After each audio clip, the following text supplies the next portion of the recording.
تیمم کے فرائض۔ رسول اللہ صلی اللہ علیہ وسلم نے فرمایا التیمم ضربتان، ضربتان للوجہ و ضربتان للکفین الی المرفقین، یعنی تیمم دو ضربوں کا نام ہے، ایک ضرب چہرے کے لیے اور ایک ضرب ہتھیلیاں اور کونیوں سمیت کے لیے۔ مقصدیت، یعنی اس حدیث کا مقصد یہ ہے تیمم کے تین فرائض۔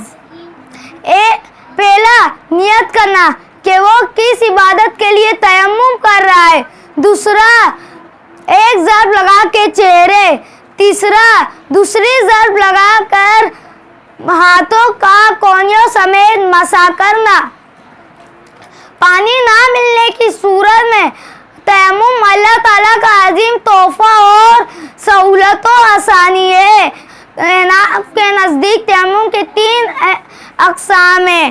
پہلا فرض تیمم، دوسرا مستحب تیمم، تیسرا واجب تیمم۔ جن اشیاء کے لیے وضو فرض مستحب اور واجب ہے، انہی کے لیے تیمم بھی ہے۔